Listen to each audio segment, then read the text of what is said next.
Bonjour et bienvenue, je vais vous présenter l'écran interactif de marque Newline et de gamme Elara Pro. Cette présentation fonctionne également pour les écrans Lyra Pro qui sont, on va dire, les écrans interactifs plutôt orientés éducation. La différence avec les Lara Pro, c'est la présence de micros ainsi que d'une caméra. Comme vous pouvez le voir, là j'affiche mon ordinateur qui est connecté à l'écran via un câble USB type C. C'est un ordinateur assez récent, c'est ce qui explique ce câble-là. Pour les ordinateurs un petit peu plus vieux, vous pouvez vous connecter sans aucun problème avec ici un port HDMI et un port USB. Le câble USB, c'est ce qui va vous apporter le retour tactile de l'écran et vous permettre de contrôler votre ordinateur, et le câble HDMI va envoyer le son et l'image de votre ordinateur vers l'écran. Le câble USB type C va faire tout ça en même temps, va faire le son, l'image, le retour tactile et accessoirement la charge de votre ordinateur. J'ajoute que vous pouvez, dans certains cas et selon les modèles, de temps en temps brancher un téléphone portable sur ce port afin de pouvoir contrôler non plus votre ordinateur, mais un téléphone portable. Les boutons d'allumage de l'écran pour allumer et éteindre, pour gérer le volume. Ici, je monte, je descends le volume. Pour gérer la luminosité, je peux augmenter ou baisser la luminosité. Ici, j'ai un bouton d'accueil, on va voir de quoi il s'agit. Et ici, un bouton qui m'amène vers un menu de paramètres. Je clique sur le bouton d'accueil pour revenir à l'écran principal. Donc voici l'écran que vous découvrez quand vous démarrez l'écran de Newline. Ce qui va nous intéresser ici, alors au-delà du fait que ça se présente un petit peu comme une tablette Android, vous allez retrouver toutes les applications que vous avez l'habitude d'avoir sur un téléphone ou une tablette quelconque, que ce soit le Play Store pour des applications, un Gmail, un Google Chrome, un YouTube, voilà, ainsi que d'autres applications. Dans mon cas, je vais vous présenter avant toute chose des outils pertinents dans un environnement pédagogique. Donc on commence avec ici l'application de tableau blanc numérique. Cette application de tableau blanc numérique est constituée de diverses parties. Vous avez ici le fond de tableau, un fond blanc qu'on pourra changer par la suite, je vous le montrerai. Et vous avez ici la barre d'outils qui vous permet d'effectuer un certain nombre d'actions. C'est un canevas et c'est là-dedans que vous allez pouvoir apporter des informations issues de différentes sources. Donc cette partie centrale que j'appelle la trousse, voilà, est constituée de plusieurs outils. Il y a notamment ici un stylet. Voilà, hop, l'écran est neuf et je vais sans doute avoir quelques apparitions de tutoriels pendant la présentation, ne m'en veuillez pas. Vous avez, si vous rappelez une deuxième fois sur le stylo, vous pouvez choisir la couleur. Vous avez ici plus de couleurs si vous le souhaitez. Vous pouvez aller en détail. Vous avez l'épaisseur du trait. Il va avoir un trait plus ou moins épais en fonction de ce que vous avez décidé de faire. À côté, vous avez le surligneur. Donc pareil, il s'agit d'un surligneur, ni plus ni moins. Là, vous avez un stylo d'intelligence artificielle que je ne vais pas présenter parce qu'il n'est pas activé sur cet écran actuellement. Ce stylo permet de faire de la reconnaissance d'écriture, de la reconnaissance de forme et de la reconnaissance de calcul. Hop. Ici, vous avez les formes que vous pouvez insérer dans l'écran. Alors vous avez des formes en 3 dimensions, on va dire toutes les formes de base, le cube, la sphère, la pyramide, les cylindres, etc. Vous avez des formes en 2 dimensions. Hop là. Vous avez les formes pleines. Ici, hop. Ici, vous avez le lasso. Le lasso est un sélecteur d'objets. Cela me permet de prendre une forme pour interagir avec. Je peux changer la couleur. Hop là. Je peux la passer au premier plan, en arrière-plan. Je peux verrouiller cette forme également, d'ailleurs. Je peux décider de verrouiller l'image pour éviter qu'elle ne bouge à l'avenir. Donc là, j'ai sélectionné mon cube et mon cercle. Et comme vous voyez, je ne peux plus les déplacer. En tout cas, pas sans appuyer sur le cadenas ici, qui va à nouveau me permettre de déplacer mes formes. Bien entendu, je peux les grouper pour que ça ne forme plus qu'une seule et même image. et je peux les supprimer. Ici, j'ai la gomme. Sur la gomme, j'ai deux types de gomme Une gomme classique qui me permet d'effacer. Je ne suis pas obligé de la sélectionner pour effacer, puisque l'écran fait de la reconnaissance de forme. Il fait la différence entre une pointe de stylo et la paume de ma main. J'ai également une gomme qu'on va appeler gomme objet, qui est une gomme qui va tracer derrière ma main un trait, et ce trait va effacer tout ce qui va croiser. J'ai un bouton qui me permet de supprimer tout ce qu'il y a sur le tableau.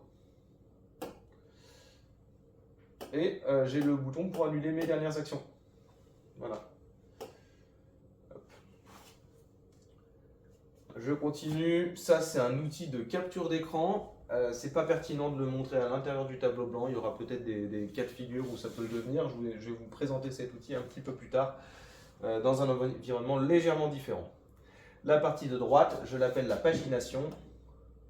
Elle me permet de créer des nouvelles pages et pour ces nouvelles pages, je peux décider de changer le fond. Et je peux décider également d'y ajouter un nouveau motif, comme des lignes, des portées. Allez, on va prendre des portées de musique pour changer. Hop là. Bien entendu, si je mets des portées de musique, j'ai besoin d'un fond blanc.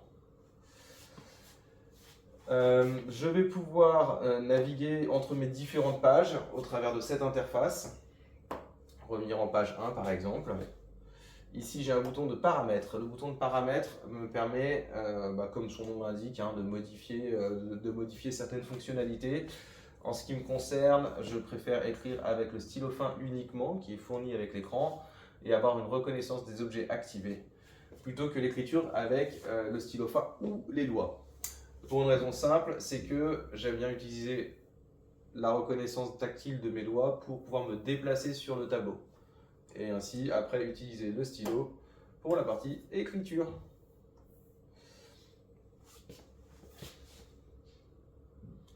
Ici, je peux connecter un compte Google Drive et OneDrive tout simplement. Alors, je ne vais pas pouvoir le faire là puisque mon téléphone est en train de me filmer, mais je peux, avec la fonction appareil photo, scanner le code QR ici, donner les autorisations que mon téléphone me demandera. Mon téléphone demandera, voulez-vous donner accès à l'écran à votre compte Google Drive ou à votre compte OneDrive. Il faut changer d'onglet pour le OneDrive. Vous allez répondre oui, et en acceptant les conditions d'utilisation qu'il va vous demander la première fois, vous aurez un dossier qui va apparaître sur le côté, qui vous permettra d'injecter dans le tableau blanc les PDF et images contenus dans votre Drive. Uniquement les PDF et les images. Impossible d'insérer un document Office. Pour autant, les documents de type Office, Word, Excel, PowerPoint, etc. Peuvent tout à fait être diffusés via les applications de type Microsoft Office que vous pouvez très facilement installer sur le MI.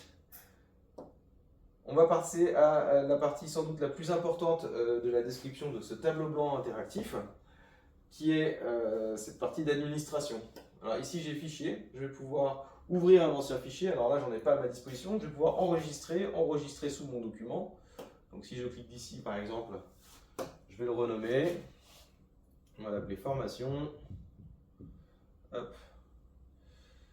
Je peux décider de sauvegarder toute ou partie de mes pages. Par exemple ici on va dire que j'ai les pages 2 et 3 qui sont en fond noir et sur lesquelles il n'y a rien d'écrit dessus, que je ne vais pas garder. Je vais garder du coup la dernière page, la page 4 et la page 1, sur lesquelles j'ai mis du contenu. Hop là, j'enregistre en local dans mes documents. Utiliser ce dossier. Merci. Autoriser. Alors la première fois, il me demande les éléments. Et voilà. Je continue au même titre que j'ai pu enregistrer sous. La différence entre l'enregistrement et l'export, c'est que quand je vais exporter mon document, je vais l'exporter au format PDF. Par défaut, quand on exporte quelque chose, c'est parce qu'on le destine à quelqu'un d'autre. Et quand on l'enregistre, c'est pour soi-même. Si vous l'enregistrez pour vous-même, vous l'enregistrez au format IWB. C'est un format qui est réinscriptible. Ça veut dire que vous allez pouvoir rouvrir votre tableau et le modifier, effacer des éléments, en rajouter de nouveaux, etc. Si vous l'exportez au format PDF, bien entendu, il est figé. et je vais le mettre dans le même dossier. Hop là. Je continue. Là, j'ai la possibilité ici d'insérer, d'ajouter des nouveaux éléments dans mon tableau blanc. Je peux insérer une image. Alors, je n'en ai pas. Mais c'est tout simplement des images que je pourrais avoir sur une clé USB et il me suffit de naviguer dans l'explorateur de fichiers pour trouver cette image et l'injecter dans mon tableau blanc. Je peux injecter du texte.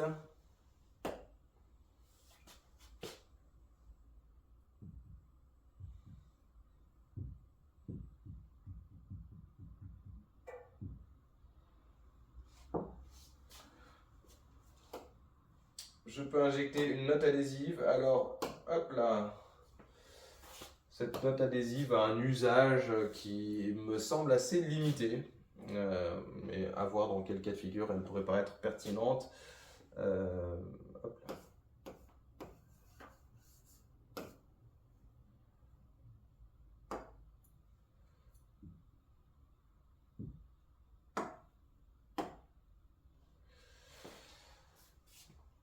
Je peux redimensionner ma note adhésive en la sélectionnant avec le lasso et en la déplaçant sur l'écran.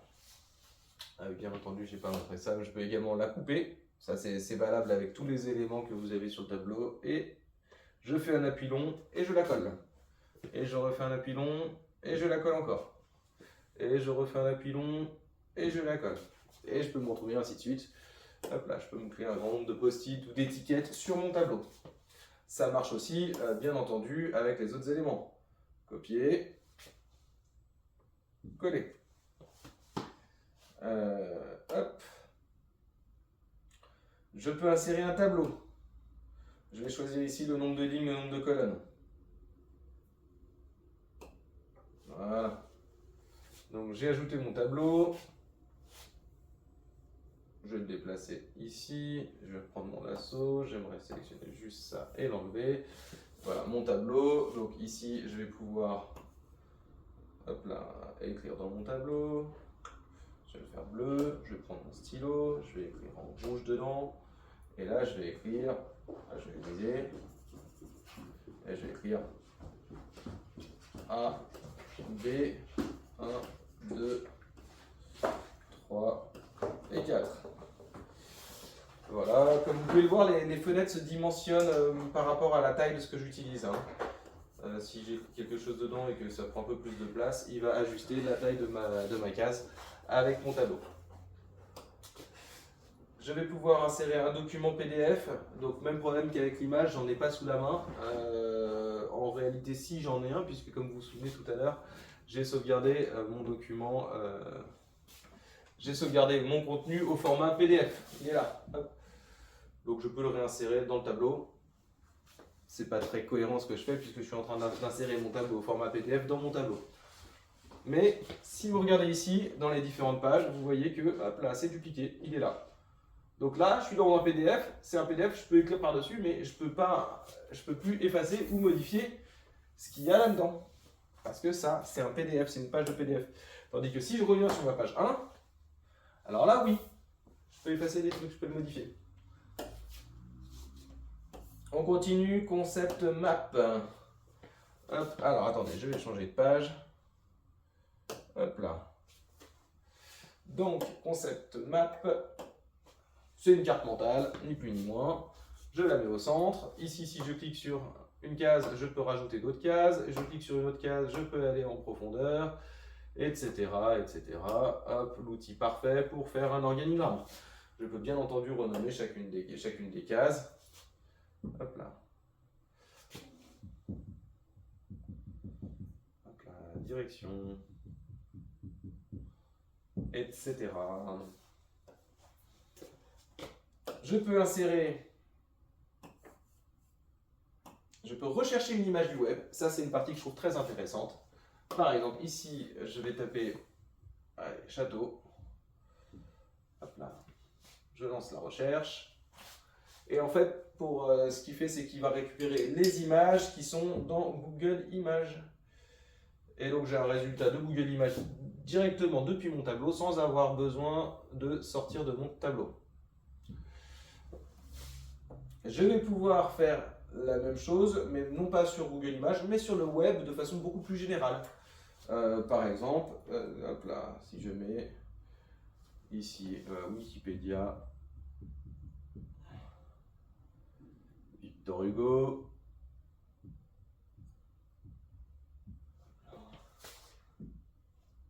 j'ouvre une page et hop là, j'ai un morceau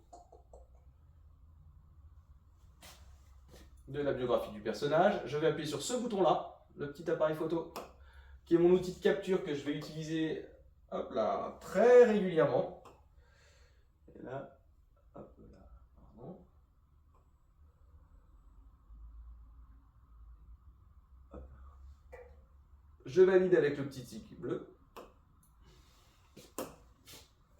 Voilà. Je déplace ici. Hop, je vais l'agrandir. Voilà, j'ai une belle biographie de Victor Hugo dans mon tableau. L'image, et puis hop. Donc vous voyez, ce tableau blanc permet de regrouper vraiment des informations qui viennent de plusieurs endroits. Hop là. Je continue, je rajoute une nouvelle page, et en fait, ce coup-ci, on va se dire que je vais carrément quitter ma source. Je reviens sur l'écran d'accueil, je vais sur source, je vais sur l'USB type C, qui me renvoie vers mon ordinateur. Donc, dans mon ordinateur, je vais ouvrir un document. Ce document contient les informations que j'ai envie d'étudier, que j'ai envie de partager, avec lesquelles je veux collaborer, soit avec des élèves, soit avec des collègues dans le cadre d'une organisation plus classique. Et un des outils qui va être très important à ce niveau-là, ça va être l'annotation du document. Pour ça, je vais appuyer sur la petite bulle qui est sur le côté. L'outil d'annotation qui est la petite bulle rouge. J'ai une barre de dessin qui vient s'insérer en bas de mon écran. Et je vais démarrer mon annotation. Donc typiquement, hop là, je vais choisir une couleur de stylo. Une couleur de stylo, je vais pouvoir entourer, tirer les flèches, surligner, hop là, toute partie de mon document, hop là. Et ainsi de suite. Une fois que j'ai fini l'annotation de mon document, je vais en faire une capture. J'en fais la capture. J'ai 4 points bleus, 4 petits triangles bleus qui apparaissent sur mon écran. Ça va me permettre, hop là, de rogner mon image pour l'ajuster à ce qui me paraît pertinent. Ça peut être pratique de supprimer la barre du menu démarrer et moi la barre d'internet avec tous mes onglets qui sont ouverts. Une fois que j'ai fini de cropper dans mon image, je vais avoir plusieurs choix. Alors soit je redimensionne pour tout reprendre, je ne vais pas le faire, c'est la double flèche qui est là, enfin, c'est la flèche qui part dans les deux sens ici. Soit je peux sauvegarder la flèche qui va vers le bas dans un bac, ça me permet de sauvegarder l'image dans la mémoire de l'écran. Ça me paraît peu pertinent à faire, j'ai pas réellement de cas d'usage où c'est assez utile. En revanche, ce qui moi va m'intéresser, c'est de pouvoir injecter mon image dans mon tableau blanc. Donc là, je quitte mon ordinateur, je ne suis plus dessus. Ici sur l'écran, attention, les annotations que j'ai faites sur mon ordinateur, je ne vais pas pouvoir les modifier. Ça, je le répète, c'est une capture d'écran, c'est une photo. Donc j'ai rajouté une nouvelle source. J'ai également ici la possibilité d'ajouter une vidéo YouTube. Hop, à l'heure où j'écris cette vidéo, la grande mode est à l'intelligence artificielle et la toute dernière qui est sortie en date s'appelle DeepSeek. Je fais des recherches, je retrouve une vidéo et je peux insérer ma vidéo. So this was by far one of the most surprising EA releases this year.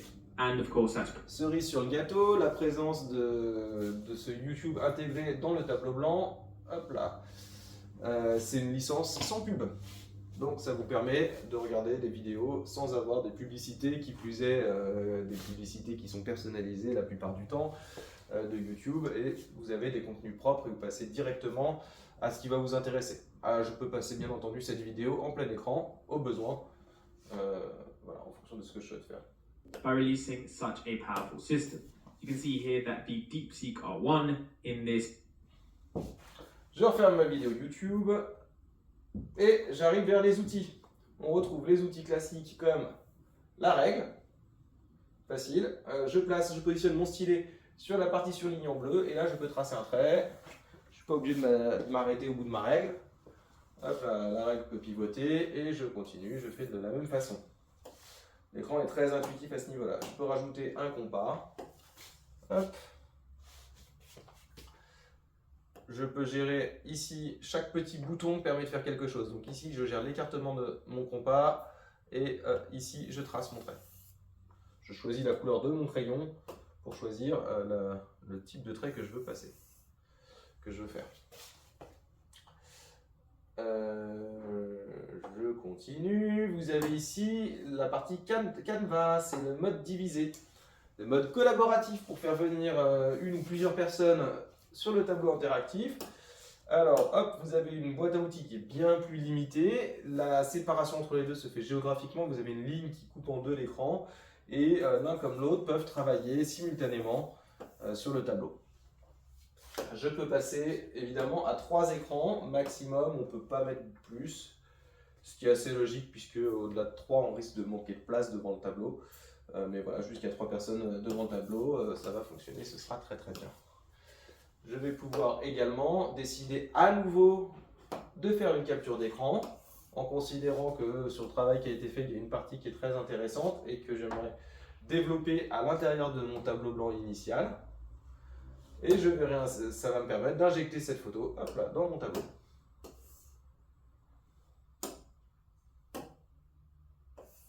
Hop là. Un peu désorganisé. Vous m'excuserez, j'ai fait beaucoup de choses dessus. Et voilà, on a étudié tous les éléments du tableau blanc. À ça, j'aimerais rajouter une dernière chose qui est très pertinente dans un environnement éducatif, c'est New Line Classroom Tools. C'est un ensemble d'outils présents qui va se superposer à mon écran, quel que soit l'endroit où je suis. Si je reviens dans mon tableau blanc, hop là, par exemple, j'ai le rideau. Ça peut permettre de garder l'attention du public sur moi et pas sur mon contenu en début de présentation.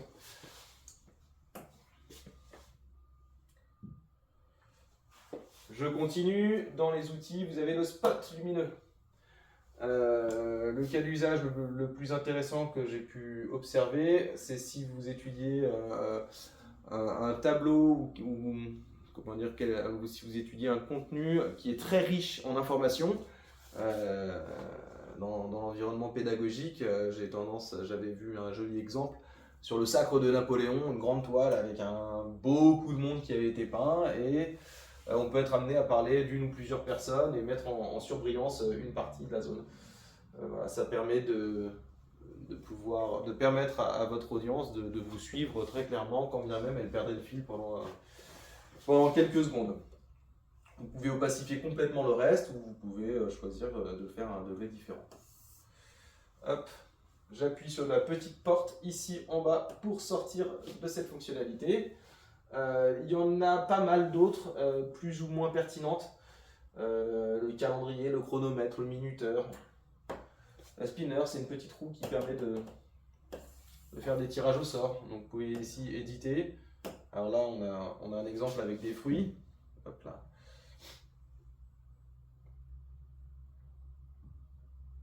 Je fais apparaître mon tableau. J'efface raisin et je vais taper un prénom. Hop là, Jean. Ok. Et je peux lancer mon spinner pour faire une suite. J'appuie sur la petite porte de sortie pour quitter mon outil. Donc voilà dans les grandes lignes ce que permet de faire cet écran, le New Line. Je vais vous montrer une dernière chose que je trouve absolument pertinente, qui ne l'était pas pendant longtemps par manque de stabilité. Je vais débrancher mon ordinateur. Hop là. Et en fait, depuis quelques temps, les écrans sont dotés du protocole Miracast de Microsoft qui vous permet de diffuser en sans fil dans une très grande qualité. Hop. Donc, j'allume l'application Cast. Et là, sur mon ordinateur qui n'est plus branché à l'écran, je fais le raccourci Windows K. Donc, je précise qu'il n'y a pas d'applications qui sont installées et que les deux appareils n'ont pas besoin d'être sur le même réseau Wi-Fi pour que ça fonctionne. Je clique sur le nom de l'écran, ici ça s'appelle Newline 9392, vous pouvez le renommer en fonction de la salle dans laquelle l'écran est installé. Et quand je clique ici, il me demande, voulez-vous autoriser cet ordinateur à se connecter à l'écran? Bien entendu, la personne devant l'écran doit au préalable accepter pour que la diffusion commence.